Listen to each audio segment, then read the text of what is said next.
Hey, what's up, ladies and gentlemen? Adam Ronin here, and I'm coming at you with just a real quick video to talk about something that I think is important. Now, Ronin 24 is not by any means a fight game channel or a fight stick channel or anything of the matter, but we are greatly involved in the FGC, and we love fighting games with a passion, so we cover it pretty heavily, which leads us to some very interesting fight game topics, like this video here. Now, I got to sit down with a game this past weekend for, probably about 20 hours that is not yet out. It's in beta form, comes out in about 2 weeks, and man, after I sat down with it, I thought this game is under the radar, and it's going to be an undiscovered gem, and not a lot of people are talking about it for what it is. It's a fighting game. What is this game, Adam Ronin, you're asking? Well, I'm talking about For Honor. Let's rewind to a point last week when I released a video called Fighting Games of the 1990s that are lost in time, and I covered 4 different games, one of which was Bushido Blade that came out in 1997. I bring it up for a few reasons. One, because it was completely unique to the time.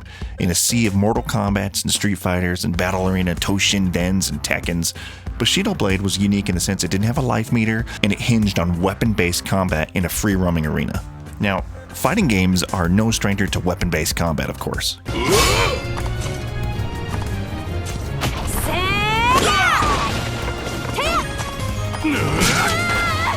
But as the years faded, 3D movement in games kind of drifted away, and the rise of the resurgence of 2D fighting games with like Mortal Kombat 9, Mortal Kombat X, Street Fighter 4, Street Fighter 5, things went back to the 2D plane. And if you ask me, in my completely unwanted and unnecessary opinion, fighting games are a bit stagnant. On top of already being one of the smallest genres in video games, it needs a refresh, some new titles, some new blood to really just amp up our boners for the genre. And I firmly believe that we as a community of fighting game players, if we embrace For Honor as a fighting game with a competitive element, that we can really bring a new title into the mix. And the reason I'm talking about this and I'm passionate about it is because I want to see different things in the industry. We've got our Street Fighters, we've got our Mortal Kombats, our Smashes, our Pokkens, our Killer Instincts, our King of Fighters. Those games all exist in a wonderful space. But variety is a spice of life, and I think that when a developer takes the time to jump out of the norm and make something different, it's up to us as consumers to embrace that product to make sure it's successful. Otherwise, we're just going to keep seeing retreads of the same titles over and over and over again. Do you want another edition of Street Fighter 2 coming out in 2019? No, you don't! Fight!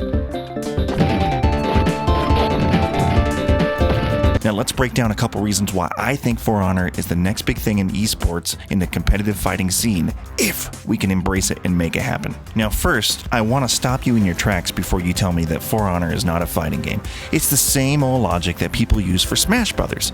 Right from Wikipedia, if we look at the definition of a fighting game, is a video game genre in which the player controls an on-screen character and engages in close combat with an opponent, which can be either AI or controlled by another player. Well, ladies and gentlemen, let me tell you, that's exactly what happens in For Honor. Now, For Honor is more of a defense strategic game, where it's all about reading your opponent, blocking their attacks, parrying them, and cutting their head off before they cut off yours. Now, this is where it starts to get a little different based on your traditional fighting game. For attacks, you have only 2 buttons. You have your light attack and your heavy attack. I liken this to Smash Brothers, in which they have limited attack buttons as well, but like I mentioned in this game, it's more about taking your time and fighting with patience. And I think that's what's so cool about it.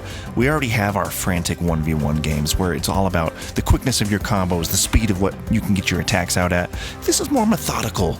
It's really about in the moment, reading your opponent, gauging his attacks, and then striking when it's ready. But fret not, fighting game players, because combos do exist in the game, and it is incredibly deep. It may not seem that way on the surface, but it truly is. Not to mention, it has a pretty sweet loot system and RPG elements built right into it. Now, I've been on the For Honor train pretty heavily since it was announced at E3 2 years ago, but it was only until I finally got my hands on the beta that I could truly see it for what it was. It's a robust fighting game, but with other modes built in to just satisfy everybody. Everything from a competitive 1v1 mode to a full-blown team-based capture the objective mode. I guess we could think of it more as like a fighting game sprinkled in with some RPG elements, teamed up with a sweet story mode. On top of that, with some awesome team-based modes. So really, there's something there for literally everyone. Now, I will be perfectly honest here. Now, this is not a sponsored video by Ubisoft. I'm just a person that wants to see some different things in the industry. Now, this game can and will live and die by the quote-unquote netcode. Now, currently it is peer-to-peer, which kind of honestly really just sucks a big wiener. There's a huge outcry right now for dedicated servers, and really who's to say if Ubisoft's really going to listen to that or not? And kind of judging from their track record, probably not. But I don't want that to discourage you.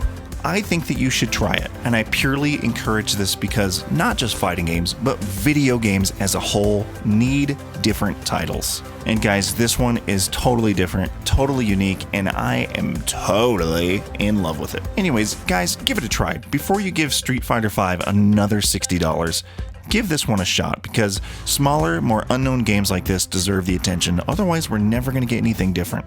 That is all I have for you today, my friends. So go ahead and press that like, press the subscribe button. You know you want to. Don't be shameless like I am. Press the sub button. Do it. Do it. Do it.